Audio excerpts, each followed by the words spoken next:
Salut les amis et bienvenue sur votre plateforme. Les amis, vous savez que l'actualité est vraiment riche, dense et cette actualité, nous devons traiter sur notre plateforme.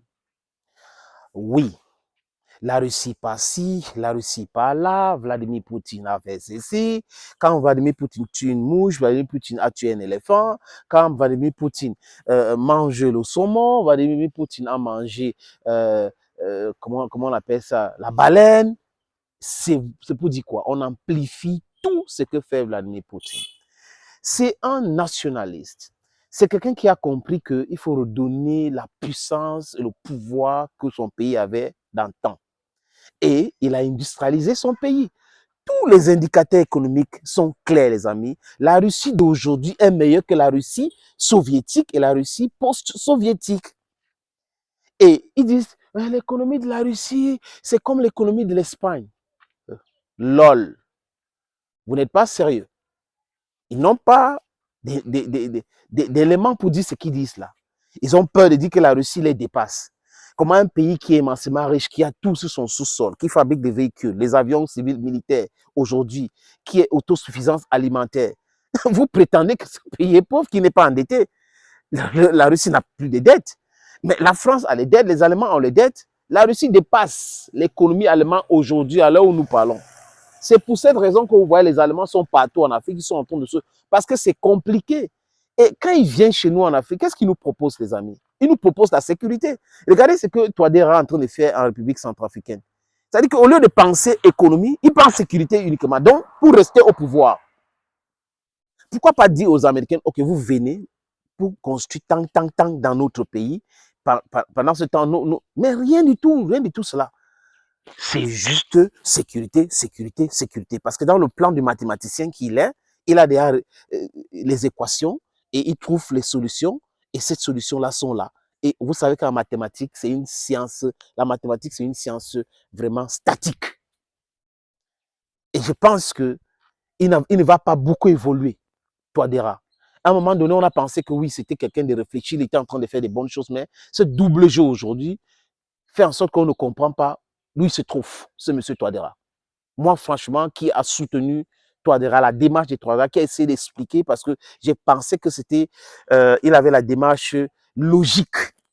Mais malheureusement, les amis, je peux vous le dire aujourd'hui qu'avec Biankov, avec Africa Corps, je ne comprends rien de ce que monsieur Touadéra est en train de faire aujourd'hui.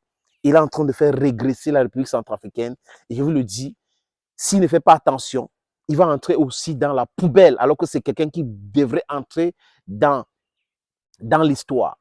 Oui, de façon positive dans l'histoire. Comme quelqu'un qui a amélioré la sécurité, qui a reboosté l'économie, qui a développé son pays. Mais Touadéra sera reconnu comme quelqu'un qui a appelé les Américains, appelé tout le monde dans son pays pour la sécurité.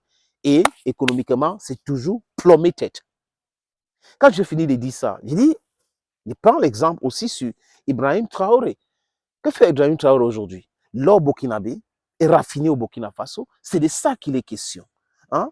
Les tisserands burkinabés adorent ce qui se passe aujourd'hui parce que dans les universités, vous devrez vous habiller en burkinabé et les stylistes burkinabés ont du travail. Au Mali, c'est exactement la même chose. Le patriotisme économique, c'est très important. Et voilà des gens qui ont pris l'exemple chez M. Poutine, qui sont en train d'impliquer chez eux, dans leur pays, pour faire que le pays soit prospère. Oui, les amis. Là, c'est le chef d'état-major de l'armée terrestre néerlandais. J'ai lu son interview dans le journal hollandais appelé The Daily Telegraph. GAF avec 2 AF. Et il dit quoi? Que le Pays-Bas devrait se préparer pour une éventuelle guerre avec la Russie. Non, vous ne rêvez pas. C'est ce que Martin Witnen, il s'appelle Wishnen, Martin Wishnen a dit. Allez regarder le Daily Telegraph néerlandais. Vous allez voir cet entretien là-dedans. Il explique que la Russie se renforce militairement de façon exponentielle. Il explique que la puissance de la Russie ne fait qu'augmenter et que le Pays-Bas devrait se comporter comme les pays limitrophes à la Russie. Il a cité la Suède et les autres pays baltiques. Oui. Et il pense que le langage que Vladimir Poutine comprend, c'est le langage de force, de l'équilibre de force.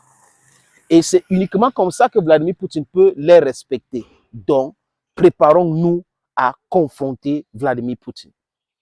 Et par là, les amis, après que Rutte, qui va partir, le premier ministre sortant, a dit qu'il va envoyer les 18 F-16 en Ukraine. Et les Ukrainiens ont commencé à dire, oui, quand on va recevoir ces F-16-là, ça sera le game changer. Mais les Ukrainiens ont toujours parlé de game changer. Quand on envoie les missiles, c'est le game changer. On envoie les obus, c'est le game changer. On envoie les chars Challenger britanniques, les chars américains Abrams, les chars allemands Leopard 2, c'est toujours le game changer. Les chars légers AMX-10 français, c'est le game changer. Regardez à Moscou aujourd'hui, tous ces chars que je viens de citer sont exposés là-bas. Et ça fait rire. Ça fait rire parce que les amis, quand ils sont en difficulté, ils font des discours, de gros discours, comme si la guerre, c'est ce discours-là. Qu'est-ce que Martin Whitney dit encore, les amis, dans son entretien, que vous pouvez consulter, les amis. Il dit quoi? Il dit que il encourage les jeunes de suivre les formations militaires. Oui. Ils ont lancé ça cette année aux Pays-Bas. C'est seulement 600 jeunes qui se sont intéressés à cela. Il dit qu'il souhaite que l'année prochaine, il y a même 2000 jeunes. Oui. Mais monsieur Martin Whitney, si le Pays-Bas se prépare pour affronter la Russie, il faut d'abord nous dire combien votre armée compte en termes de puissance. Ce que vous fabriquez en termes d'armes, si ce n'est pas les armes américaines. Vous êtes un militaire, vous faites des discours belliqueux, bellicistes. Vous ne pouvez pas faire les discours belliqueux. Alors que votre propre capacité de faire la guerre contre la Russie est inexistante. La Russie, ce n'est pas votre égal. Ce n'est pas votre camarade. Poutine, ce n'est pas votre camarade. Donc, chacun va rester là parce qu'il a le grade de militaire, de général et tout. Chacun parle sa part. Oh, on va se préparer pour faire la guerre contre la Russie. À quel moment est-ce que la Russie a provoqué le Pays-Bas? Donc, c'est la peur qui les gagne. Parce que quoi, les amis? Ils se sont mis, plus de 50 pays, à faire la guerre contre la Russie. Oui, parce que la guerre en Ukraine aujourd'hui, c'est la guerre que les Européens et les alliés font contre la Russie. Le Japon vient d'envoyer quoi? Des batteries Patriot qu'il avait acheté aux Américains. Ça veut dire que ça manque.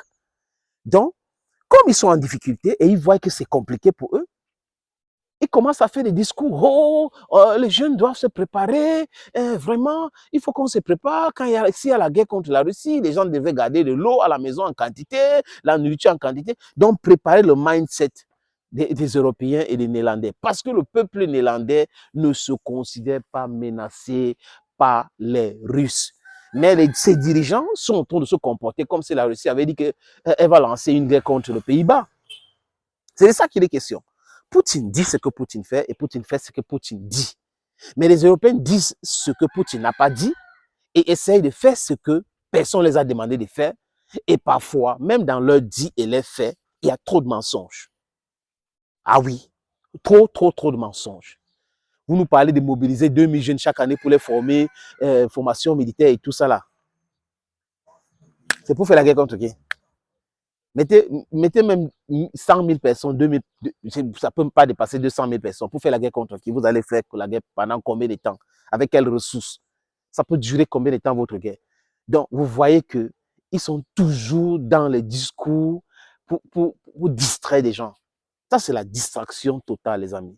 C'est la pure distraction.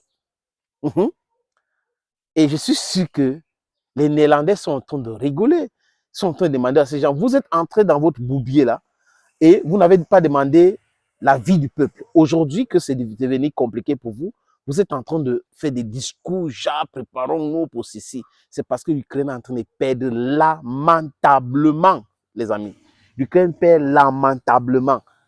Marika tombe, Odessa, qui a été frappé hier soir, et la Russie est en train de détruire les choses à Odessa aujourd'hui, et c'est le pleur partout, alors que ces mêmes gens-là sont en train de raconter du n'importe quoi. Je pense que le peuple ukrainien a besoin de la paix. Le peuple ukrainien réclame la paix. Il faut lui donner cette paix-là, les amis. La guerre, la guerre, la guerre, vous ne pouvez pas contre une mastodonte qui est la Russie. Et vous le savez très bien. Ils savent très bien, les amis. Mais on va faire ceci. Oh non, il faut mobiliser les gens. Les jeunes doivent faire ceci. Il faut ceci. Nous devons nous préparer avec 18 avions F-16 que vous avez achetés. Et vous êtes en train d'envoyer en Ukraine. En contrepartie, parce que ce n'est pas gratuit, les amis. Donc, les Néerlandais n'envoient pas les 18 avions là pour... Et on les a déjà promis, les amis, que les avions F-16 là vont cramer. Vous allez voir les images. Dès que ça va entrer en activité, si ça décolle de l'aéroport d'un pays de l'OTAN, Poutine a promis de bombarder là où ces F-16 vont décoller. Maintenant, si ça décolle dans un aéroport secret de l'Ukraine, ça sera détruit aussi.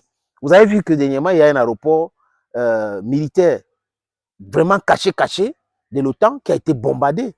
Et tout de suite, les Européens, oh, sanctions contre le diamant russe, parce que ça les a fait très mal. Thank you, friends. Thank you for always watching videos on this platform. Hey, bye-bye.